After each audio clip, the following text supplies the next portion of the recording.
बिस्मिल्लाहिर्रहमानिर्रहीम। प्रोग्राम समाज सुधार दे नाल मैं हाँ तुहाडा मेज़बान इरफान तर। नाजरीन, जदों असी तारीख़ इंसानी दा मुशाहिदा करते हैं तो इंसानी तारीख दे किसी भी दौर दे विच किसी भी समाज दे विच असी वेखते हैं कि रसूमो रवाज जिहड़े ने वो बहुत अहमियत रखते हैं। जदों इस्लाम दा ज़हूर होया, नबी करीम सल्लल्लाहु अलैहि वसल्लम तशरीफ़ लियाए, उस वक़्त मक्के दे समाज दे विच भी बेशुमार रस्मो रवाज सन नज़र आते हैं, तारीख दे विच नज़र आते हैं। आप सल्लल्लाहु अलैहि वसल्लम ने कई गैर ज़रूरी जिहड़ियां रस्मां ने उन्होंने ख़त्म किया और जिहड़ियां अच्छियां रस्मो रवाज सी उन्होंने कंटिन्यू किया। अज अगर असी अपने समाज का तजिया करिए तो असी देखते हैं कि साडे समाज दे विच भी बेशुमार रस्मां रवाज मौजूद ने। कुछ रस्मां रवाज बहुत अच्छे ने, वो मुआशरे दे वास्ते बड़े बेहतर ने, फ्रूटफुल ने, लेकिन कुछ रस्म और रवाज ऐसे ने कि जेड़े मुआशरे दे विच एक बोझ बन गए ने। स्पैशली शादी और फौतगी दे उत्ते कुछ रस्मां रवाज असी अपने समाज अपने वसेब दे विच जदों वेखदे हां, वो इतने फरसुदा हो चुके ने और इतना ज़्यादा बोझ बन चुके हैं कि लोग उन्हें पूरा करने वास्ते कर्ज लेंदे ने और अपनी सारी जिंदगी उस कर्ज नूं उतारन विच लगा देंदे ने। यानी छोटियां छोटियां रस्मां रवाज चंद दिनां दे अपने दिखावे वास्ते वो अपनी पूरी जिंदगी दाव ते लगा देंदे ने। नाजरीन, साडा अज दे प्रोग्राम दा मौजू है कि फरसूदा रस्मो रवाज एक इंसान और समाज नूं किस तरह इफेक्ट कर रहे हैं और इन्हां ख़त्म करके समाज किस तरह बेहतर हो सकता है, समाज का सुधार किस तरह हो सकता है। साडे कोल आज स्टूडियो दे विच जिहड़े मुअज़्ज़ज़ मेहमान मौजूद ने, प्रोफैसर रफ साहब एक मोटिवेशनल स्पीकर ने और माशाअल्लाह बेशुमार non government organisation charity organisation नाल इन्हां दा ताल्लुक है। साडे दूसरे मुअज़्ज़ज़ मेहमान रूबा हमायूं साहिबा किसी तारफ दे मोहताज नहीं, डोर ऑफ अवेयरनैस हर बंदा जानदा है कि ये बच्चों वास्ते बहुत अच्छा काम कर रहे हैं। और उस तो हट के एक जिहड़ा तारफ इन्हां दा नहीं होया वे कि शादियां लोगों की मैचिंग कर रहे हैं फी सबीलिल्लाह और रस्मो रवाज नूं ख़त्म करने की कोशिश कर रहे हैं। असी सर अपने प्रोग्राम का आगाज़ तुहाडे तो करांगे। तुसी दसो कि ये जिहड़ियां फरसूदा रस्मो रवाज ने, स्पैशली जिस तरह असी अपने इंट्रो च दस्या कि शादी और वफात के मौके पर जिहड़ियां साड़ियां फरसूदा रसूमात ने वो एक इंसान की जिंदगी ते की असर कर रही हैं। जद तक मौजू की क्लैरिटी ना हो उदों तक चीज़ों को हिस्टरी कैमिस्ट्री समझ नहीं आती। रस्म रिवाज जोड़े ने ये ज़रूरी हिस्सा ने और ये उदों दे ने जदों कम अज़ कम दो इंसानों ने मिल के इकट्ठा रहना शुरू किया, उत्थों इसका आगाज़ हो गया। हुण वो अच्छे या बुरे होना वो अपनी जगह पर एक इंपॉर्टेंट है। दूसरी जी और यदा एक फ़ायदा जोड़ा बहुत वड्डा हुंदा जी कि किसी मुआशरे नूं समझण वास्ते किताबां तो किते ज़्यादा ये रस्म रिवाज जोड़े ने ये मदद करते हैं। बिल्कुल ठीक कि वो हिस्टरी कैमिस्ट्री की है, कुछ भी हो जाए। जैसे 1857 की जी जंग हुई 57 की, उस तो बाद उन्होंने सारिया किताबां खत्म करती। तो बुल्ले शाह सूफी शायर से वो मुतालिक किसी को ख्याल ही नहीं आया। तो उन्हें कहा दर खुला हशर अजाब दा बुरा हाल होया पंजाब दा। ये वो पूरी एक तवील काफ़ी है। तो वो सानू फिर उतों चीज़ां मिल जांदियां ने। लेकिन हुण आने वो जिहदी तुसीं निशानदेही कर रहे हो तो साडे माशरे दे विच जिहड़ा मुसलसल गल सड़ रहा उहदे विच ये रस्मो रिवाज जिहड़े ने पूरी तारीख जिन्नी मैं पढ़ी है या मेरी अपनी उम्र के तजुर्बात ने उहदे च मैं देखना वा कि ये अज इंसानां वास्ते लोकां वास्ते रहमत की बजाय ज़हमत बन चुके हैं। बिल्कुल ठीक। मसलन असी अगर खाने की गल करिए तो मैं अपने घर की मिसाल देंगा जी। मेरी वालदा तो जो इंतकाल होया, मेरे सामने एक डॉक्टर साहब रहंदे सन, सैयद फरत रज़ा।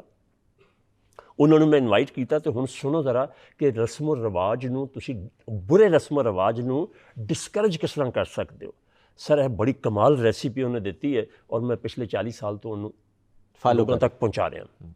उन्हें मैंने कहा जी कि आप अपनी वालदा के फौत होने पर दावत कर रहे हैं। हुण मैं बड़ा सटपट आ गया जी कि ये दावत दा। मैं कहा नहीं डॉक्टर साहब दावत तो नहीं है। तो ये जो लोग हैं उनको गरीबों को खाना, तो कहना फिर मैं तो गरीब नहीं हूँ। उन्हें कहा अगर ते दावत है तो मरन ते दावत नहीं करी दी। अगर ये साले सवाब वास्ते तुसी करना चाहते हो तो फिर मैं मुस्तकीन च नहीं हैगा। तेरे जिस इलाके च रहना उत्थे बेशुमार मुस्तकीन है, उन्होंने दे।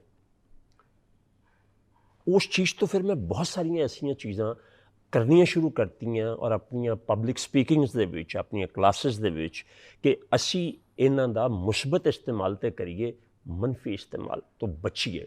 ਇਹ ਦੇ ਨਾਲ ਜਿਹੜੇ ਬਹੁਤ ਵੱਡੇ ਵੱਡੇ ਮਾਮਲਾਤ ਹੁੰਦੇ ਨੇ ਜੀ, ਉਹ ਨੇ LKKG। ਕੀ ਕਿਹਾ ਜੀ ਮੈਂ? LKKG, ਲੋਕ ਕਿਆ ਕहेंगे। ਲੋਕ ਕਿਆ ਕਹੇਂਗੇ। ਜ਼ਿੰਦਗੀ 'ਚ ਬੇਸ਼ੁਮਾਰ ਕੰਮ ਜਿਹੜੇ ਅਸੀਂ ਨਹੀਂ ਕਰਨੇ ਹੁੰਦੇ ਨਾ, ਉਹ ਰਸਮੋ ਰਿਵਾਜ ਦੀ ਵਜ੍ਹਾ ਨਾਲ ਕਰ ਜਾਂਦੇ, ਤੇ ਜਿਹੜੇ ਕਰਨੇ ਚਾਹੀਦੇ ਨੇ ਉਹ ਅਸੀਂ ਨਹੀਂ ਕਰਦੇ। ਔਰ ਇਹ ਤੇ ਮੇਰੀ ਬਣਾਇਆ ਫਾਰਮੂਲਾ ਹੈ ਨਾ ਜੀ। ਬਰਾਉਨੀ ਨੇ ਜਿਹੜੀ ਕਿਤਾਬ ਲਿਖੀ ਹੈ, ਦੁਨੀਆ ਦੀ ਬੈਸਟ ਸੈਲਰ ਬਣੀ ਹੈ, 5 ਮੇਜਰ ਰਿਗਰੈਟਸ ਆਫ ਹਿਊਮਨ ਲਾਈਫ, ਉਹਦੀ ਬੜੀ ਤਫਸੀਲ ਤੇ ਤਹਿਕੀਕ ਹੈਗੀ ਸੀ। ਉਹਦੀ ਇੱਕ ਅਲੱਗ ਕਹਾਣੀ ਹੈ। ਉਹਨੇ ਸਭ ਤੋਂ ਵੱਡਾ ਰਿਗਰੈਟ ਜਿਹੜਾ ਨਾ ਜੀ, ਇਹ ਜਿਹੜਾ ਮੈਂ ਦੱਸਿਆ, ਉਹ ਇਨਸਾਨ ਨੂੰ ਮਰਨ ਤੋਂ ਪਹਿਲੇ। ਅਸੀਂ ਜ਼ਿਆਦਾ ਕੰਮ ਉਹ ਕਰਦੇ ਹਾਂ ਲੋਕਾਂ ਦੇਖ ਕੇ, ਔਰ ਜਿਹੜੇ ਅੱਛੇ ਕੰਮ ਨੇ ਉਹ ਅਸੀਂ ਨਹੀਂ ਕਰ ਸਕਦੇ ਕਿ ਲੋਕ ਕੀ ਕਹਿਣਗੇ। ਮੈਡਮ ਸਾਹਿਬਾ, ਮੈਂ ਤੁਹਾਡੇ ਕੋਲ ਪੁੱਛਣਾ ਚਾਹੁੰਦਾ, ਕਿ ਤੁਸੀਂ ਇੱਕ ਸ਼ਾਦੀ ਮੈਚਿੰਗ ਵੀ ਕਰਵਾ ਰਹੇ ਹੋ, ਲੋਕਾਂ ਦੀਆਂ ਸ਼ਾਦੀਆਂ ਵੀ ਕਰਵਾ ਰਹੇ ਹੋ, ਤੁਸੀਂ ਜ਼ਿਆਦਾ ਇਹਦੇ ਵਿੱਚ ਇਨਵੋਲਵ ਹੋ। ਅਸੀਂ ਦੇਖਦੇ ਹਾਂ ਕਿ ਸਾਡੀ ਜਿਹੜੀਆਂ ਸ਼ਾਦੀ ਦੀਆਂ ਰਸੂਮਾਤ ਨੇ, ਰਸਮੋ ਰਿਵਾਜ ਜਿਹੜੇ ਇੱਕ ਬਣ ਚੁੱਕੇ ਨੇ, ਬਹੁਤ ਜ਼ਿਆਦਾ ਫਜ਼ੂਲ ਹੋ ਚੁੱਕੇ ਨੇ, ਔਰ ਦਿਨ ਬ ਦਿਨ ਮਜ਼ੀਦ ਫਜ਼ੂਲੀਆਤ ਦੀ ਤਰਫ ਜਾ ਰਹੇ ਨੇ। ਪਹਿਲੇ ਸ਼ਾਦੀ 2 ਦਿਨ ਹੁੰਦੀ ਸੀ, 3 ਦਿਨ ਹੁੰਦੀ ਸੀ, ਹੁਣ ਪੂਰਾ ਪੂਰਾ ਮਹੀਨਾ ਸ਼ਾਦੀਆਂ ਹੁੰਦੀਆਂ ਰਹਿੰਦੀਆਂ ਨੇ। ਅੱਜ ਫਲਾਂ ਸ਼ਾਵਰ ਹੈ, ਅੱਜ ਫਲਾਂ ਹੈ, ਅੱਜ ਫਲਾਂ ਹੈ, ਅੱਜ ਕਵਾਲੀ ਨਾਈਟ ਹੈ। ਤੁਸੀਂ ਕੀ ਸਮਝਦੇ ਹੋ ਕਿ ਜਿਹੜੀਆਂ ਫਜ਼ੂਲ ਰਸੂਮਾਤ ਨੇ, ਉਹਨਾਂ ਦਾ ਮੁਆਸ਼ਰੇ ਨੁਕਸਾਨ ਕੀ ਹੈ, ਔਰ ਉਹਨਾਂ ਨੂੰ ख़त्म ਕਰਕੇ ਸਮਾਜ ਨੂੰ फ़ायदा ਕੀ ਹੋ ਸਕਦਾ? ਇਹ ਜਿਹੜੇ ਰਸੂਮਾਤ ਨੇ ਨਾ, ਇਹਦਾ ਮਕਸਦ ਸਿਰਫ ਆਪਣੀ ਨੱਕ ਉੱਚੀ ਰੱਖਣਾ, ਤੇ ਨੱਕ ਉੱਚੀ ਰੱਖਣ ਵਾਸਤੇ ਕਿ ਨੱਕ ਨਾ ਕੱਟ ਜਾਏ ਸਾਰੇ ਖਾਨਦਾਨ ਵਿੱਚ, ਤੇ ਸਾਰੇ ਦੋਸਤਾਂ ਵਿੱਚ, ਤੇ ਸਾਰੇ ਜਿਹੜੇ ਮਿਲਣ ਵਾਲੇ ਨੇ ਉਹ ਕੀ ਕਹਿਣਗੇ। ਤੇ ਉਹਦੀ ਵਜ੍ਹਾ ਨਾਲ ਲੋਕੀ ਕਰਜ਼ੇ ਲੈਂਦੇ ਨੇ। ਇਹਦੇ ਵਿੱਚ ਕੋਈ ਕਿਸੇ ਵੀ ਸੈਕਟ ਨੂੰ, ਤੁਸੀਂ ਕਿਸੇ ਵੀ ਤਬਕੇ ਨੂੰ ਦੇਖ ਲਓ, ਹਰ ਤਬਕੇ ਵਿੱਚ ਇਹ ਮਸਲਾ ਜਿਹੜਾ ਨਾ, ਆਪਣੀ ਨੱਕ ਬਚਾਉਣ ਵਾਸਤੇ ਕਰਜ਼ ਲੈ ਰਹੇ ਨੇ, ਤੇ ਆਪਣੇ ਵਸਾਇਲ ਤੋਂ ਵੱਧ ਕੇ ਫੰਕਸ਼ਨ ਕਰ ਰਹੇ ਨੇ, ਵਸਾਇਲ ਤੋਂ ਵੱਧ ਕੇ ਰਸਮਾਂ ਕੀਤੀਆਂ ਜਾ ਰਹੀਆਂ ਨੇ, ਲੈਣ ਦੇਣ ਕੀਤਾ ਜਾ ਰਿਹਾ। ਲੜਕੀ ਵਾਲਿਆਂ ਨੂੰ ਇਸ ਕਦਰ ਪ੍ਰੈਸ਼ਰਾਈਜ਼ ਕੀਤਾ ਜਾਂਦਾ ਹੈ ਕਿ ਉਹ ਦੇਣ, ਬਸ ਇਹ ਫਲਾਂ ਮੌਕਾ ਆ ਗਿਆ, ਅਸੀਂ ਆ ਗਏ ਹਾਂ ਤੇ ਦੇ ਦਿਓ, ਅਸੀਂ ਜਾ ਰਹੇ ਹਾਂ ਤੇ ਦੇ ਦਿਓ, ਤੇ ਇਹ ਰਸਮ ਹੈ ਤੇ ਦੇ ਦਿਓ। ਲੜਕੀ ਵਾਲਿਆਂ ਦਾ ਵਿਚਾਰਿਆਂ ਦਾ ਬੁਰਾ ਹੀ ਹਾਲ ਕਰ ਦਿੰਦੇ ਨੇ। ਤੇ ਜਿਹੜੇ ਲੜਕੇ ਵਾਲੇ ਨੇ, ਉਹ ਵੀ ਆਪਣੀ ਸ਼ਾਨ ਸ਼ੌਕਤ ਦਿਖਾਉਣ ਵਾਸਤੇ ਮੁਖਤਲਿਫ ਤਰੀਕਿਆਂ ਨਾਲ ਕਰਜ਼ੇ ਲੈ ਕੇ ਤੇ ਫੰਕਸ਼ਨ ਕਰ ਰਹੇ ਹੁੰਦੇ ਨੇ, ਤੇ ਸ਼ਾਦੀ ਦੇ ਬਾਅਦ ਕਰਜ਼ਿਆਂ ਦੇ ਤਲੇ ਦਬ ਜਾਂਦੇ ਨੇ। ਤੇ ਇਹਨਾਂ ਰਸਮਾਂ ਨੂੰ ख़त्म ਕਰਨਾ ਜਿਹੜਾ ਨਾ, ਕਿ ਅਸੀਂ ਆਪਣੇ ਦੀਨ ਦੇ ਕਰੀਬ ਆਈਏ ਤੇ ਉੱਥੇ ਦੇਖੀਏ ਕਿ ਉੱਥੇ ਕੀ ਕਿਹਾ ਗਿਆ। ਇੱਕ ਵਲੀਮਾ ਜਿਹੜਾ ਕਰਾਣਾ ਹੈ, ਉਹ ਤੁਸੀਂ ਅੱਛੇ ਸਿੰਪਲ ਤਰੀਕੇ ਨਾਲ ਕਰਾ ਲਓ, ਆਪਣੇ ਅਹਿਬਾਬ ਨੂੰ ਜਮ੍ਹਾਂ ਕਰਕੇ, ਆਪਣੀ ਇਸਤਤਾਅਤ ਦੇ ਮੁਤਾਬਿਕ, ਆਪਣੀ ਇਸਤਤਾਅਤ ਦੇ ਮੁਤਾਬਿਕ। ਤੇ ਜਿਹੜੇ ਵੈਲ ਆਫ ਲੋਕ ਨੇ ਨਾ, ਉਹ ਹੀ ਇਹ ਚੀਜ਼ਾਂ ਚੇਂਜ ਕਰ ਸਕਦੇ ਨੇ। ਅਗਰ ਉਹ ਜ਼ਿਆਦਾ ਸ਼ੋਅ ਮਾਰਨਗੇ, ਉਹ ਬਾਕੀਆਂ ਨੂੰ ਮਾਡਲ ਬਣਨਗੇ, ਤੇ ਬਾਕੀ ਉਹਨਾਂ ਨੂੰ ਦੇਖ ਕੇ ਕਿ ਫਲਾਣੇ ਨੇ ਤੇ ਇਹ ਵੀ ਕੀਤਾ ਸੀ, ਤੇ ਬੱਚੇ ਵੀ ਇਸ ਪ੍ਰੈਸ਼ਰ ਵਿੱਚ ਹੁੰਦੇ ਨੇ। ਬੱਚੇ ਵੀ ਅੱਜ ਕੱਲ੍ਹ ਦੇ ਕਹਿੰਦੇ ਨੇ ਫਲਾਣੇ ਮੌਕੇ ਦੇ ਉੱਤੇ ਅਸੀਂ ਫਲਾਣੇ ਇਹ ਰਸਮ ਅਟੈਂਡ ਕੀਤੀ ਸੀ, ਸਾਡੀ ਸ਼ਾਦੀ ਦੇ ਉੱਤੇ ਵੀ ਇਹ ਹੋਣੀ ਚਾਹੀਦੀ ਹੈ। ਤੇ ਬੱਚਿਆਂ ਨੇ ਵੀ ਬਹੁਤ ਜ਼ਿਆਦਾ ਤੂਫਾਨ ਮਚਾਇਆ ਹੋਇਆ। ਤੇ ਇਸ ਵਕਤ ਜ਼ਰੂਰਤ ਹੈ ਸਮਰ ਦੀ ਹੈ ਕਿ ਦੀਨ ਦੇ ਕਰੀਬ ਆਓ, ਜ਼ਰਾ ਥੋੜ੍ਹੇ ਆਪਣੇ ਆਪ ਨੂੰ ਸਾਦਗੀ ਵੱਲ ਲੈ ਕੇ ਆਓ, ਤੇ ਸਿੰਪਲ ਤਰੀਕਿਆਂ ਨਾਲ। ਤੇ ਜਿਹੜੇ ਵੈਲ ਆਫ ਨੇ, ਸਮਝਦਾਰ ਨੇ, ਜਿਸ ਫੈਮਿਲੀ 'ਚ ਬਜ਼ੁਰਗਾਂ ਦੀ ਵੀ ਕੋਈ ਵੈਲਿਊ ਹੈ ਗੱਲ ਦੀ, ਉਹ ਤੇ ਬਜ਼ੁਰਗਾਂ ਨੂੰ ਵੀ ਚਾਹੀਦਾ ਹੈ ਕਿ ਇਹੋ ਜਿਹੀਆਂ ਰਸਮਾਂ ਖ਼ਤਮ ਕਰਨ ਵਾਸਤੇ ਉਹ ਕੁਛ ਆਪਣਾ ਰੋਲ ਪਲੇ ਕਰਨ। ਅਸੀਂ ਦੇਖਦੇ ਹਾਂ ਕਿ ਸਾਡੇ ਸ਼ਾਦੀ ਦੇ ਫੰਕਸ਼ਨ ਇਤਨੇ ਮਹਿੰਗੇ ਹੋ ਗਏ ਨੇ। ਜਦੋਂ ਮੈਂ ਆਪਣੇ ਇਲਾਕੇ ਵੱਲ ਦੇਖਦਾ ਕਿ ਲੋਕ ਰੁਪਏ ਬਾਰਿਸ਼ ਦੀ ਤਰ੍ਹਾਂ ਫੈਂਕਦੇ ਨੇ, ਜਿਸ ਨੂੰ ਅਸੀਂ ਪੰਜਾਬੀ 'ਚ ਵੇਲਾਂ ਕਹਿੰਦੇ ਹਾਂ। ਉਹ ਦੂਸਰਾ ਉੱਠਿਆ ਤੇ ਉਸਨੇ ਕਿਹਾ ਕਿ ਇਹ ਰੁਪਏ ਸੱਟ ਰਿਹਾ, ਅਸੀਂ ਡਾਲਰ ਦੀ ਬਾਰਿਸ਼ ਕਰਾਂਗੇ। ਉਹ ਤੀਸਰਾ ਇੱਕ ਨਵਾਂ ਗਰੁੱਪ ਆ ਗਿਆ, ਉਹਨਾਂ ਕਿਹਾ ਇਹ ਡਾਲਰ ਦੀ ਬਾਰਿਸ਼ ਕਰ ਰਹੇ ਨੇ, ਅਸੀਂ ਮੋਬਾਈਲ ਫੋਨਾਂ ਦੀ ਬਾਰਿਸ਼ ਕਰਾਂਗੇ, ਔਰ ਉਹਨਾਂ ਨੇ ਮੋਬਾਈਲ ਫੋਨ ਸੁੱਟੇ। ਯਾਨੀ ਇਹਦੀ ਕੋਈ ਲਿਮਿਟ ਨਹੀਂ ਹੈ, ਇਹ ख़त्म ਨਹੀਂ ਹੁੰਦੀ ਜਾ ਰਹੀ। ਔਰ ਅਸੀਂ ਦੇਖਿਆ ਕਿ ਜਿਸ ਸ਼ਾਦੀ ਦੇ ਉੱਤੇ ਬਹੁਤ ਜ਼ਿਆਦਾ ਫਜ਼ੂਲ ਖਰਚੀ ਕੀਤੀ ਜਾਂਦੀ ਹੈ, ਕਰੋੜਾਂ ਦੇ ਵਿੱਚ ਖਰਚ ਕੀਤਾ ਜਾਂਦਾ ਹੈ, ਔਰ ਉਹਨਾਂ ਦੇ ਅੱਗੇ ਕਾਮਯਾਬੀ ਦੇ ਚਾਂਸ ਵੀ ਕਮ ਹੁੰਦੇ ਜਾਂਦੇ ਨੇ। ਤੁਸੀਂ ਕੀ ਕਹਿਣਾ ਚਾਹੁੰਦੇ ਹੋ ਸਾਡੇ ਨਾਜ਼ਰੀਨ ਨੂੰ ਕਿ ਸ਼ਾਦੀ ਦੀਆਂ ਰਸਮਾਂ ਕਿਸ ਤਰ੍ਹਾਂ ਸਾਦਾ? ਸਾਡੇ ਨਬੀ ਕਰੀਮ ਸੱਲੱਲਾਹੁ ਅਲੈहि ਵਸੱਲਮ ਨੇ ਤਾਂ ਕਿਹਾ ਸੀ ਕਿ ਸਭ ਤੋਂ ਮੁਬਾਰਕ ਸ਼ਾਦੀ ਹੋਵੇ ਕਿ ਜਿਹਦੇ 'ਤੇ ਕਮ ਖਰਚ ਹੋਵੇ, ਲੇਕਿਨ ਲੋਕ ਇੱਕ ਸ਼ਾਦੀ ਬਹੁਤ ਜ਼ਿਆਦਾ ਲੈ ਗਏ ਨੇ ਮਹਿੰਗਾਈ ਦੀ ਤਰਫ। ਮੈਂ ਆਪਣੀ ਗੁਫ਼ਤਗੂ ਐਸੇ ਹਦੀਸ ਤੋਂ ਸ਼ੁਰੂ ਕਰਨੀ ਸੀ ਜਿਹੜੀ ਤੁਸੀਂ ਸੁਣਾ ਦਿੱਤੀ ਹੈ। ਜੁਲਾਈ 76 ਤੋਂ ਮੈਂ ਇਹਨਾਂ ਚੀਜ਼ਾਂ ਨੂੰ ਓਬਜ਼ਰਵ ਕਰਨਾ ਔਰ ਇਹਦੇ ਉੱਤੇ ਗੱਲ ਕਰਨਾ ਸ਼ੁਰੂ ਕੀਤੀ। ਅੱਜ 50 ਸਾਲ ਹੋਣ ਵਾਲੇ ਨੇ। ਤੇ 2-3 ਮਿਸਾਲਾਂ ਦਿੰਨਾ, ਚੂँकि ਮੇਰੇ ਕੋਲ ਕਿਤਾਬਾਂ ਦੀ ਬਜਾਏ ਆਪਣੀਆਂ ਮਿਸਾਲਾਂ ਬਹੁਤ ਨੇ। ਅੱਜ ਤੋਂ 12 ਜਾਂ 13 ਸਾਲ ਪਹਿਲੇ ਡੀਵੈਲਿਊਏਸ਼ਨ ਪੈਸੇ ਦੀ ਇੰਨੀ ਨਹੀਂ ਸੀ। ਮਾਸ਼ਾਅੱਲਾ ਮੇਰਾ ਜਿਹੜਾ ਪ੍ਰੋਫਾਈਲ ਹੈ, ਮੈਂ ਕਦੀ ਵੀ तमाम इन्विटेशनस ते नहीं जा पाता कोशिश के बावजूद भी। लेकिन एक ऐसी जगह जिते मैं बड़ी कोशिश की कि मैंने इन्विटेशन मिले तो नहीं मिल सकी, वो ऐसे माल रोड के उत्ते अपर माल ते शादी सी। उस जमाने 29 लाख रुपए दे सिर्फ फुल जड़े सन वो इंपोर्ट किए, इत्थों जड़े लैने सी वो तो एक कहानी वखरी है। अच्छा, इस तरह इंडिया की एक फैमिली है बिरला दी, उन्हें अपनी जो बेटी की शादी पहली दी की, उस तो बाद फिर वो चेंज हो गया। उन्हें लड़के वालियां अपना जहाज़ भेजा जिहदे उत्ते वो लोग आए, हर बाराती नूं हीरे की अंगूठी और पता नहीं 5-5 हज़ार रुपया सी कि डॉलर सी वो दिते गए। 7वें दिन कुड़ी घर आ गई।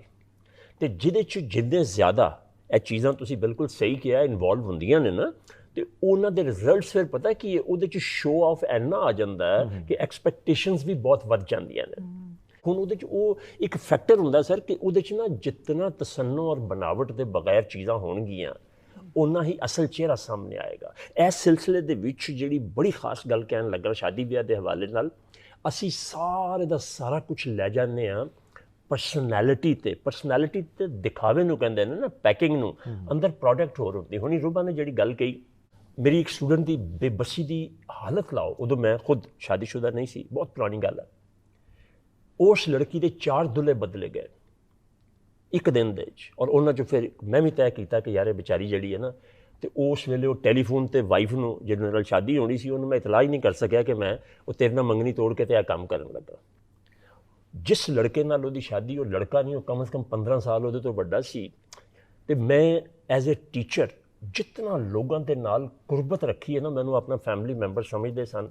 पता नहीं मैंने की आया, तो मैं वो माँ प्यो ने कहा, मैंने तुसीं मुंडा दिखाया नहीं, चक्कर तो ला नाल तुसीं कहंदे हो कि जी तू साडा वड्डा है। लो सर, मैं घर गया, उस घर दे विच 2 दिन पहले वो किराए ते लिया गया सी, सफेदी हुई सिवाय एक पीढ़ी ते कि वो माँ बाप ने मेरा कहा, तो वो पीढ़ी जी है ना हैगी सी उस घर च, एक मंजी दूजियों लिया के।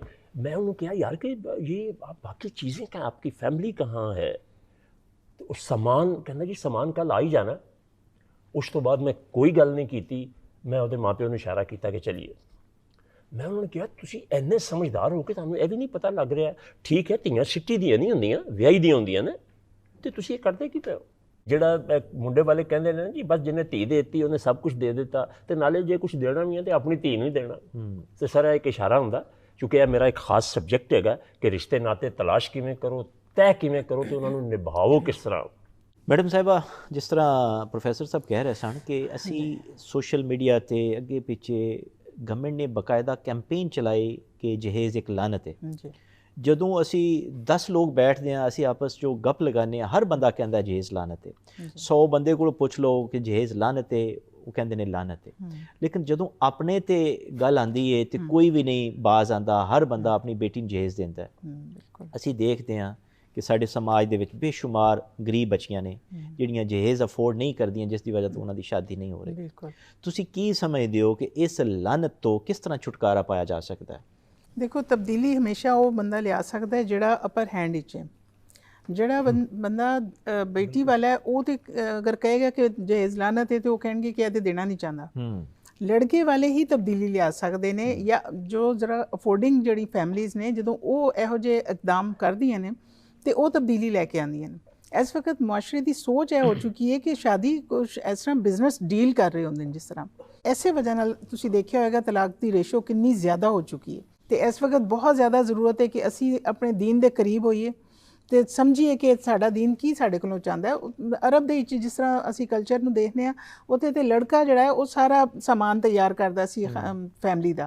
लेकिन इस वक्त यह जिहड़ा हिंदुआना रस्म साडे च बहुत ज़्यादा ईजाद हो गई ने, ऐसी वजह नाल ने कि असी चाह रहे हैं कि एक बिजनेस डील होए। तो जो असी दीन के करीब आवांगे तो फिर डेफिनेटली बड़ियां चीज़ां कट ऑफ हो जाणियां। ਜਦੋਂ ਇਸ ਤਰ੍ਹਾਂ ਬਿਜ਼ਨਸ ਡੀਲ ਹੁੰਦੀ ਹੈ, ਕਿਆ ਉਸ ਰਿਸ਼ਤੇ ਦਾ ਨਿਭਾ ਮੁਸ਼ਕਿਲ ਨਹੀਂ ਹੋ ਜਾਂਦਾ? ਜ਼ਿਆਦਾ ਮੁਸ਼ਕਿਲ ਹੋ ਜਾਂਦਾ, ਬਲਕਿ ਉਹ ਲੱਗਦਾ ਕੁਝ ਗਿਵ ਐਂਡ ਟੇਕ ਕੀਤਾ ਹੈ, ਕੁਝ ਬਿਜ਼ਨਸ ਦਾ ਸੌਦਾ ਕੀਤਾ ਹੈ। ਜਿਸ ਤਰ੍ਹਾਂ ਤੁਹਾਨੂੰ ਪਤਾ ਹੈ ਕਿ ਡੋਰ ਆਫ ਅਵੇਅਰਨੈਸ ਮੈਂ ਇਦਾਰਾ ਇੱਕ ਚਲਾ ਰਹੀ ਹਾਂ, ਉਹਦੇ ਵਿੱਚ ਅਸੀਂ ਸ਼ਾਦੀਆਂ ਦੀ ਮੈਚਿੰਗ ਵਗੈਰਾ ਵੀ ਫੀਸ ਬਿਲੀਲਾ ਕਰਨੇ ਆ ਬਗੈਰ ਪੈਸਿਆਂ ਦੇ। ਇਹ ਵੀ ਅੱਜ ਕੱਲ੍ਹ ਬੜਾ ਬਿਜ਼ਨਸ ਬਣਿਆ। ਉੱਥੇ ਅਸੀਂ ਖਾਸ ਤੌਰ 'ਤੇ ਇਸ ਚੀਜ਼ ਦੇ ਉੱਤੇ ਫੋਕਸ ਕਰਨੇ ਆ ਕਿ ਕਾਉਂਸਲਿੰਗ ਵੀ ਕਰਨੇ ਆ ਪੇਰੈਂਟਸ ਦੀ।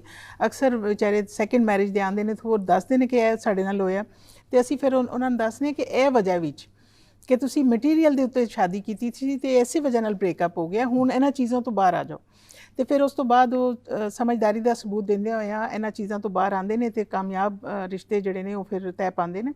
ਤੇ ਸਭ ਤੋਂ ਵੱਡੀ ਜਿਹੜੀ ਚੀਜ਼ ਮੈਨੂੰ ਇਹ ਬੜੀ ਖੁਸ਼ੀ ਹੁੰਦੀ ਹੈ ਦੱਸਦੇ ਹੋਇਆ ਕਿ ਜਦੋਂ ਸ਼ਾਦੀ ਹੋ ਜਾਂਦੀ ਤੇ ਉਹ ਜਿਹੜੇ ਬ੍ਰਾਈਡਲ ਡਰੈਸ ਹੁੰਦੇ ਨੇ ਉਹ ਸਾਨੂੰ ਡੋਨੇਟ ਕਰ ਛੱਡਦੇ ਨੇ ਤੇ ਅਸੀਂ ਉਹਨਾਂ ਬ੍ਰਾਈਡਲ ਡਰੈਸਿਸ ਨੂੰ ਰੱਖ ਲੈਂਦੇ ਹਾਂ ਤੇ ਗਰੀਬ ਬੱਚਿਆਂ ਦੀ ਸ਼ਾਦੀ ਹੁੰਦੀ ਤੇ ਉਹ ਉਹਨਾਂ ਨੂੰ ਦੇ ਦਿੰਦੇ ਹਾਂ। ਉਹ ਇਸਤੇਮਾਲ ਕਰਕੇ ਵਾਪਸ ਇੱਕ ਦਿਨ ਤੇ ਬੱਚੀ ਨੇ ਪਾਣਾ ਹੁੰਦਾ ਚੰਦ ਘੰਟੇ ਤੇ ਉਹ ਵੀ ਸਾਡੇ ਕੋਲ ਬਹੁਤ ਕਈ ਲੱਖਾਂ ਔਰ ਕਰੋੜਾਂ ਵਿੱਚ ਉਹ ਡਰੈਸ ਚਲੇ ਗਏ। ਜੀ ਡਰੈਸ ਦੀ ਕੀਮਤਾਂ ਤੇ ਇੰਤਹਾ ਤੇ ਪਹੁੰਚੀਆਂ ਨੇ ਤੇ ਉਹ ਚੰਦ ਘੰਟੇ ਦੁਲਹਨ ਨੇ ਪਹਿਨੇ ਹੁੰਦੇ ਨੇ, ਉਸ ਤੋਂ ਬਾਅਦ ਉਹ ਸਾਨੂੰ ਵਾਪਸ ਜਦੋਂ ਦੇ ਦਿੰਦੇ ਨੇ ਤੇ ਅਸੀਂ ਉਹ ਅੱਗੇ ਤੋਂ ਅੱਗੇ ਦਿੰਦੇ ਰਹਿੰਦੇ ਹਾਂ ਤੇ ਇਸੇ ਤਰ੍ਹਾਂ ਉਹ ਇਸਤੇਮਾਲ ਕਰਕੇ ਚੰਦ ਘੰਟੇ ਪਾ ਕੇ ਤੇ ਦੁਲਹਨ ਜਿਹੜੀ ਹੈ ਬੜੀ ਸੱਜ ਵੀ ਜਾਂਦੀ ਹੈ, ਉਹਨਾਂ ਦਾ ਫੰਕਸ਼ਨ ਵੀ ਸੱਜ ਜਾਂਦਾ ਤੇ ਇਸ ਤਰੀਕੇ ਦੇ ਨਾਲ ਅਸੀਂ ਬਹੁਤ ਲੋਕਾਂ ਦੀ ਹੈਲਪ ਵੀ ਕਰ ਰਹੇ ਹਾਂ। ਤੇ ਮਕਸਦ ਇਹ ਹੀ ਹੈ ਕਿ ਅਸੀਂ ਮਟੀਰੀਅਲਿਜ਼ਮ ਵਿੱਚੋਂ ਜਦੋਂ ਬਾਹਰ ਨਿਕਲਾਂਗੇ ਤੇ ਘਰ ਵੀ ਜ਼ਿਆਦਾ ਆਸਾਨੀ ਨਾਲ ਵਸਣਗੇ ਤੇ ਜਦੋਂ ਮਾਈਂਡ ਸਾਡਾ ਚੇਂਜ ਹੋਏਗਾ ਤੇ ਫਿਰ ਹੀ ਅਸੀਂ ਕਿਸੇ ਕਾਮਯਾਬ ਸ਼ਾਦੀ ਦੇ ਮਾਮਲਾਤ ਵਿੱਚ ਜਾ ਸਕਦੇ ਹਾਂ। ਤੁਸੀਂ ਕੀ ਸਮਝਦੇ ਹੋ ਕਿ ਅਸੀਂ ਜਿਹੜੇ 2-2 ਕਰੋੜ 10-10 ਕਰੋੜ ਦੀ ਸ਼ਾਦੀ ਕਰਦੇ ਹਾਂ ਉਹ ਅਗਰ 1 ਲੱਖ ਰੁਪਏ ਨਾਲ ਹੋ ਸਕਦੀ, 2 ਲੱਖ ਰੁਪਏ ਨਾਲ ਹੋ ਸਕਦੀ ਹੈ ਤੇ ਉਤਲੀ ਜਿਹੜੀ ਫਜ਼ੂਲ ਰਕਮ ਹੈ ਮੁਆਸ਼ਰੇ ਦੇ ਵਿੱਚ, ਸਮਾਜ ਦੇ ਵਿੱਚ ਜਿਹੜੇ ਇਤਨੇ ਲੋਕ ਨੇ ਸ਼ਾਦੀ ਇਸ ਵਾਸਤੇ ਨਹੀਂ ਕਰ ਰਹੇ ਕਿ ਉਹਨਾਂ ਕੋਲ ਪੈਸੇ ਨਹੀਂ, ਕਿਆ ਅਗਰ ਆਪਣੇ ਬੇਟੇ ਦੀ ਸ਼ਾਦੀ ਦੇ ਨਾਲ 20 ਲੋਕਾਂ ਦੀ ਹੋਰ ਸ਼ਾਦੀ ਕੀਤੀ ਜਾਏ ਤੇ ਉੱਥੇ ਇੱਜ਼ਤ ਜ਼ਿਆਦਾ ਵੱਧਦੀ ਹੈ ਕਿ ਜਾਂ ਤੁਸੀਂ ਡਾਲਰਾਂ ਦੇ ਲੋਕਾਂ ਸੁੱਟੋ ਉਸ ਨਾਲ ਇੱਜ਼ਤ ਜ਼ਿਆਦਾ ਵੱਧਦੀ ਹੈ? ਤੁਸੀਂ ਕੀ ਸਮਝਦੇ ਹੋ? ਇਹਦਾ ਕਨਸੈਪਟ ਆਇਆ ਕਿੱਥੋਂ ਹੈ? ਇੱਕ ਜੀ ਹਿੰਦੂ ਜਿਹੜੇ ਨੇ ਉਹ ਜਾਇਦਾਦ ਚੁੱਕੇ ਆਪਣੀ ਔਲਾਦ ਨੂੰ, ਬੇਟੀਆਂ ਨੂੰ ਕੁਝ ਨਹੀਂ ਦਿੰਦੇ। ਉਹ ਫਿਰ ਜਹੇਜ਼ ਦੀ ਸ਼ਕਲ 'ਚ ਕਦੀ ਇੱਕ ਲਫ਼ਜ਼ ਤੇ ਮੈਂ ਗੁਜ਼ਾਰਿਸ਼ ਕਰਾਂਗਾ ਮਾਂ ਪਿਓ ਕੋਲੋਂ, ਮੁੰਡਿਆਂ ਦੇ ਮਾਂ ਪਿਓ ਜਿਹੜੇ ਨੇ ਉਹਨਾਂ ਕੋਲੋਂ ਗੁਜ਼ਾਰਿਸ਼ ਕਰਾਂਗਾ, ਹਿੰਦੂ ਅੱਜ ਵੀ ਲਫ਼ਜ਼ ਇਸਤੇਮਾਲ ਕਰਦੇ ਨੇ ਦਾਨ ਦਹੇਜ। ਇਹਦਾ ਮਤਲਬ ਹੁੰਦਾ ਸਦਕਾ ਖੈਰਾਤ, ਜਿਹੜੀ ਸਾਡੀ ਦੌਲਤ ਦਾ ਹੈਗਾ ਸੀ ਉਹ ਅਸੀਂ ਧੀ ਨੂੰ ਦੇ ਦਿੱਤਾ। ਉਹ ਜਿਹੜੇ ਚਾਵਲ ਇੰਝ ਸਿੱਟਦੀ ਹੈ ਨਾ ਪਿੱਛੋਂ ਤੇ ਉਹ ਉਸ ਘਰੋਂ ਉਹਦੇ ਰੋਟੀ ਪਾਣੀ ਬੰਦ ਹੋ ਗਿਆ ਹੁੰਦਾ ਤੇ ਉਹ ਜਾ ਰਹੀ ਹੁੰਦੀ ਹੈ। ਇਸੇ ਤਰ੍ਹਾਂ ਮਰਨ ਦੀਆਂ ਰਸਮਾਂ ਇਹ ਸਭ ਅਸੀਂ ਬਣਾਈਆਂ। ਜਹੇਜ਼ ਦਾ ਸਿਰੇ ਤੋਂ ਕੋਈ ਕਨਸੈਪਟ ਨਹੀਂ ਹੈਗਾ। ਔਰ ਫਿਰ ਯਾਦ ਰੱਖੋ ਜਿਹੜਾ ਮਰਦ ਖੁਦ ਨਹੀਂ ਨਾ ਕਮਾ ਸਕਦਾ। ਮੈਨੂੰ ਇੱਕ ਸਟੂਡੈਂਟ ਨੇ ਬੜੀ ਕਮਾਲ ਦੀ ਗੱਲ ਕਹੀ ਸੀ, ਮੈਂ ਅੱਜ ਵੀ ਮੇਰੇ ਖਿਆਲ 30 ਸਾਲ ਤੋਂ ਜ਼ਿਆਦਾ ਹੋ ਗਿਆ ਉਸ ਲੜਕੀ ਨੂੰ ਕੋਡ ਕਰਨਾ। ਉਹਦੀ ਮਾਂ ਨੂੰ ਇਹ ਸੀ ਕਿ ਇਹ ਟੀਚਰ ਕਹੇਗਾ ਨਾ ਤੇ ਉਹਦੀ ਗੱਲ ਮੰਨ ਲਏਗੀ। ਉਹ ਸਗੇ ਮਾਮੇ ਦੇ ਘਰ ਉਹਦਾ ਰਿਸ਼ਤਾ ਕਰਨਾ ਚਾਹੁੰਦੇ ਸੀ। वो कहती सर आपने मुझे जब पढ़ाते थे तो एक बात कहा था ना कि जो तो शादी वास्ते चॉइस करें तो वो बंदा देखी जरा तेरी इज्जत करे, मुहब्बत करे, वो को पैसा बड़ा होवे वो ना देखी। तो कहने लगी सर मामे का पुत्र जरूर है, मैं दी इज्जत नहीं करती, क्योंकि फिर उन्हें मैनू ओदियां वजूहात दसियां जी। सर ਉਹਦੇ ਮਾਂ ਪਿਓ ਨੇ ਮਨਾ ਕੀਤਾ, ਮਾਂ ਪਿਓ ਨੇ ਜਨਾਬ ਫਿਰ ਵੀ ਉਹ ਸ਼ਾਦੀ ਕਰ ਦਿੱਤੀ। ਉਹ 3 ਸਾਲ ਹੀ ਰਹੀ। ਮੈਡਮ ਮੈਂ ਤੁਹਾਡੇ ਕੋਲ ਪੁੱਛਣਾ ਇਹ ਚਾਹਾਂਗਾ ਕਿ ਅਸੀਂ ਸ਼ਾਦੀ ਡਿਸਕਸ ਕੀਤੀ ਲੇਕਿਨ ਅਸੀਂ ਦੇਖਦੇ ਹਾਂ ਕਿ ਫੌਤਗੀ ਤੇ ਵੀ ਬੇਸ਼ੁਮਾਰ ਫਰਸੂਦਾ ਰਸੂਮਾਤ ਨੇ। ਇਹ ਫਜ਼ੂਲ ਜਿਹੜੀਆਂ ਰਸਮਾਂ ਨੇ ਇਹਨਾਂ ਨੂੰ ਖ਼ਤਮ ਵੀ ਸੁਸਾਇਟੀ ਹੀ ਕਰ ਸਕਦੀ, ਉਹਦਾ ਪ੍ਰੈਸ਼ਰ ਹੀ ਖ਼ਤਮ ਕਰ ਸਕਦੀ। ਤੁਸੀਂ ਕੀ ਪੈਗਾਮ ਦੇਣਾ ਚਾਹੁੰਦੇ ਹੋ ਫੌਤਗੀ ਦੀਆਂ ਜਿਹੜੀਆਂ ਫਰਸੂਦਾ ਰਸੂਮਾਤ ਨੇ? ਜੀ ਬਿਲਕੁਲ, ਮੈਂ ਸਾਰੇ ਜਿਹੜੇ ਖਾਨਦਾਨ ਨੇ ਨਾ ਉਹਨਾਂ ਦੇ ਬਜ਼ੁਰਗਾਂ ਨਾਲ ਰਿਕੁਐਸਟ ਕਰਾਂਗੀ ਕਿ ਤੁਸੀਂ ਆਪਣੀ ਕਮਿਊਨਿਟੀ ਨੂੰ ਖੁਦ ਹੈਂਡਲ ਕਰੋ। ਇਹ ਜਿਹੜਾ ਇਹ ਦਿਖਾਵਾ ਤੇ ਨੱਕ ਨੂੰ ਉੱਚਾ ਰੱਖਣਾ ਤੇ ਨੱਕ ਨਾ ਕੱਟ ਜਾਏ ਤੇ ਲੋਕ ਕੀ ਕਹਿਣਗੇ, ਇਹਨਾਂ ਚੀਜ਼ਾਂ ਤੋਂ ਬਾਹਰ ਆ ਜਾਓ। ਤੇ ਬਜ਼ੁਰਗਾਂ ਨੂੰ ਚਾਹੀਦਾ ਹੈ ਕਿ ਉਹ ਆਪਣੀ ਕਮਿਊਨਿਟੀ ਨੂੰ, ਆਪਣੀ ਆਪਣੀ ਬਿਰਾਦਰੀ ਨੂੰ ਸੁਪਰਵਾਈਜ਼ ਕਰਨ, ਉਹਨਾਂ ਦੀਆਂ ਰਸਮਾਂ ਨੂੰ ਕੱਟ ਕਰਨ ਤੇ ਉਹਨਾਂ ਨੂੰ ਬਿਠਾ ਕੇ ਤੇ ਬ੍ਰੇਨ ਸਟ੍ਰੋਮਿੰਗ ਕਰਨ, ਜ਼ਿਹਨੀ ਤੌਰ ਤੇ ਸਭ ਨੂੰ ਹਮ ਆਹੰਗ ਕਰਕੇ ਤੇ ਇਹਨਾਂ ਚੀਜ਼ਾਂ ਦੇ ਉੱਤੇ ਲੈ ਕੇ ਆਉਣ। ਜਦੋਂ ਬਜ਼ੁਰਗ ਜਿਹੜੇ ਫੈਮਿਲੀ ਦੇ ਬਰਾਦਰੀ ਦੇ ਬਜ਼ੁਰਗ ਹੁੰਦੇ ਨੇ ਨਾ, ਉਹ ਡਿਸੀਜਨ ਮੇਕਿੰਗ ਵਿੱਚ ਅਗਰ ਉਹਨਾਂ ਦਾ ਰੋਲ ਹੈ ਤੇ ਉਹ ਇਹ ਚੇਂਜਸ ਜ਼ਰੂਰ ਲਿਆ ਸਕਦੇ ਨੇ। ਤੇ ਹਰ ਬਰਾਦਰੀ ਨੂੰ ਚਾਹੀਦਾ ਹੈ ਕਿ ਆਪਣੀ ਆਪਣੀ ਬਰਾਦਰੀ ਨੂੰ ਉਹ ਮੋਨੀਟਰ ਕਰਨ ਤੇ ਆਪਣੀਆਂ ਫਾਲਤੂ ਰਸਮਾਂ ਨੂੰ ਕੱਟ ਕਰਨ, ਲੋਕਾਂ ਦੇ ਉੱਤੇ ਇਹ ਜਿਹੜਾ ਨੱਕ ਨੂੰ ਉੱਚਾ ਰੱਖਣ ਦੇ ਪ੍ਰੈਸ਼ਰ ਨੇ ਉਹ ਖ਼ਤਮ ਕਰਨ। ਤੇ ਇਹ ਤਬਦੀਲੀ ਜ਼ਰੂਰ ਆ ਸਕਦੀ ਹੈ ਲੇਕਿਨ ਕੋਈ ਸਟੈਪ ਲਏਗਾ ਤੇ ਫੇਰ ਹੀ ਆਏਗੀ। ਅਗਰ ਅਸੀਂ ਦੇਖਾ ਦੇਖੀ ਤੇ ਕੋਈ ਲੋਕ ਕੀ ਕਹਿਣਗੇ ਤੇ ਫੇਰ ਇਹ ਤਬਦੀਲੀ ਨਹੀਂ ਆਣੀ।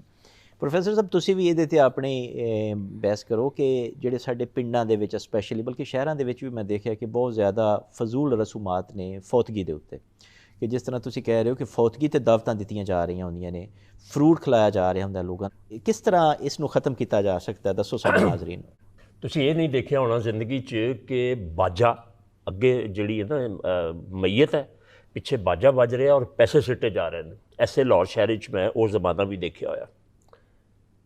ਤੀਜਾ ਚੌਥਾ ਪੰਜਵਾਂ ਸੱਤਵਾਂ 10ਵਾਂ ਕੱਪੜੇ ਦੇਣੇ ਨੇ, ਇਹ ਕਰਨਾ। ਇਹਨਾਂ 'ਚੋਂ ਕੋਈ ਇੱਕ ਚੀਜ਼ ਵੀ ਐਸੀ ਨਹੀਂ, ਕੋਈ ਇੱਕ ਚੀਜ਼ ਵੀ ਐਸੀ ਨਹੀਂ ਜਿਹੜੀ ਕਰੂਨੇ ਊਲਾ ਦੇ ਮੁਸਲਮਾਨ इस चीज़ ਨੂੰ ਜਿੰਨਾ ਤੁਸੀਂ ਦੀਨ ਦੇ ਕਰੀਬ ਲੈ ਜਾਓਗੇ 99% 100 ਨਹੀਂ 99% ਅਸੀਂ ਜਿਹੜੇ ਕੰਮ ਕਰਨੇ ਆ ਉਹ ਇਹ ਵੇ ਕਿ ਅਸੀਂ ਆਪਣਾ ਮਜ਼ਹਬ ਨਹੀਂ ਬਦਲਿਆ, ਸਿਰਫ ਦੀਨ ਬਦਲਿਆ, ਬਾਕੀ ਸਾਰਾ ਕੁਝ ਅਸੀਂ ਉਹ ਕਰ ਰਹੇ ਹਾਂ ਕਿ ਜਿਹੜਾ ਸਾਡੇ ਦੀਨ ਦੇ ਬੇਸਿਕਲੀ ਖਿਲਾਫ। ਬਹੁਤ ਸ਼ੁਕਰੀਆ ਪ੍ਰੋਫੈਸਰ ਸਾਹਿਬ, ਤੁਸੀਂ ਸਾਡੇ ਕੋਲ ਤਸ਼ਰੀਫ ਲਿਆਏ, ਸਾਡੇ ਨਾਜ਼ਰੀਨ ਨੂੰ ਤੁਸੀਂ ਚੰਗੀਆਂ ਚੰਗੀਆਂ ਗੱਲਾਂ ਦੱਸੀਆਂ। ਰੂਬਾ ਹਮਾਇਓ ਸਾਹਿਬਾ, ਤੁਹਾਡਾ ਵੀ ਬਹੁਤ ਸ਼ੁਕਰੀਆ, ਤੁਸੀਂ ਸਾਡੇ ਕੋਲ ਤਸ਼ਰੀਫ ਲਿਆਏ ਤੇ ਤੁਸੀਂ ਸਾਡੇ ਨਾਜ਼ਰੀਨ ਨੂੰ ਦੱਸਿਆ ਕਿ ਜਿਹੜੀਆਂ ਫਜ਼ੂਲ ਰਸੂਮਾਤ ਨੇ ਉਹਨਾਂ ਨੂੰ ਕਿਵੇਂ ਖ਼ਤਮ ਕਰੀਦਾ। ਨਾਜ਼ਰੀਨ, ਤੁਸੀਂ ਸਾਡਾ ਅੱਜ ਦਾ ਪ੍ਰੋਗਰਾਮ ਦੇਖਿਆ। ਅਸੀਂ ਇਸਲਾਮੀ ਜਮਹੂਰੀਆ ਪਾਕਿਸਤਾਨ ਦੇ ਵਿੱਚ 95% ਤੋਂ ਜ਼ਿਆਦਾ ਮੁਸਲਮਾਨ ਹਾਂ। ਅਸੀਂ ਅੱਲਾਹ 'ਤੇ ਵੀ ਈਮਾਨ ਰੱਖਦੇ ਹਾਂ, ਅਸੀਂ ਨਬੀ ਕਰੀਮ ਸੱਲੱਲਾਹੁ ਅਲੈहि ਵਸੱਲਮ ਨੂੰ ਆਖਰੀ ਨਬੀ ਵੀ ਸਮਝਦੇ ਹਾਂ, ਲੇਕਿਨ ਅਸੀਂ ਉਹਨਾਂ ਦੀ ਗੱਲ ਮੰਨਣ ਨੂੰ ਤਿਆਰ ਨਹੀਂ।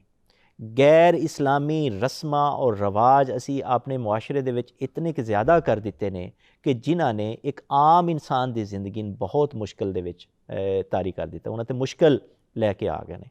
ਉਹਨਾਂ ਰਸਮਾਂ ਔਰ ਰਿਵਾਜਾਂ ਨੂੰ ਪੂਰਾ ਕਰਨ ਵਾਸਤੇ ਕਰਜ਼ੇ ਲੈਂਦੇ ਨੇ ਔਰ ਉਹ ਕਰਜ਼ਿਆਂ ਦੇ ਥੱਲੇ ਦੱਬ ਕੇ ਇੱਕ ਨਸਲ ਤੋਂ ਬਾਅਦ ਦੂਸਰੀ ਨਸਲ, ਦੂਸਰੀ ਤੋਂ ਤੀਸਰੀ ਨਸਲ, ਇਸੇ ਤਰ੍ਹਾਂ ਉਹ ਕਰਜ਼ੇ ਚੱਲਦੇ ਜਾ ਰਹੇ ਹੁੰਦੇ ਨੇ ਔਰ ਉਹ ਆਪਣੀ ਜ਼ਿੰਦਗੀ ਇੰਤਹਾਈ ਮੁਸ਼ਕਿਲ ਦੇ ਵਿੱਚ ਲੈ ਆਉਂਦੇ ਨੇ। ਅਗਰ ਅਸੀਂ ਆਪਣੀ ਜ਼ਿੰਦਗੀ ਨੂੰ ਆਸਾਨ ਕਰਨਾ ਚਾਹੁੰਦੇ ਹਾਂ, ਅਗਰ ਅਸੀਂ ਚਾਹੁੰਦੇ ਹਾਂ ਕਿ ਜ਼ਿੰਦਗੀ ਦੇ ਵਿੱਚ ਸਕੂਨ ਆ ਜਾਏ, ਤੇ ਸਾਨੂੰ ਇਹ ਫਜ਼ੂਲ ਰਸਮਾਂ ਖ਼ਤਮ ਕਰਨੀਆਂ ਪੈਣਗੀਆਂ। ਅਗਰ ਅਸੀਂ ਇਹਨਾਂ ਰਸਮਾਂ ਨੂੰ ਖ਼ਤਮ ਨਹੀਂ ਕਰਦੇ, ਇੱਕ ਤਾਂ ਅਸੀਂ ਅੱਲਾਹ ਔਰ ਉਸ ਦੇ ਰਸੂਲ ਦੇ ਮੁਜਰਮ ਹਾਂ ਔਰ ਦੂਸਰਾ ਅਸੀਂ ਆਪਣੀ ਜ਼ਿੰਦਗੀ ਨੂੰ ਇੱਕ ਅਜ਼ਾਬ ਦੇ ਵਿੱਚ ਮੁਬਤਲਾ ਕਰ ਲਵਾਂਗੇ। ਅੱਜ ਦੇ ਪ੍ਰੋਗਰਾਮ ਦੇ ਵਿੱਚ ਸਾਨੂੰ ਇਜਾਜ਼ਤ ਦਿਓ। ਬਹੁਤ ਸ਼ੁਕਰੀਆ। ਅੱਲਾਹ ਨਿਗਹਿਬਾਨ।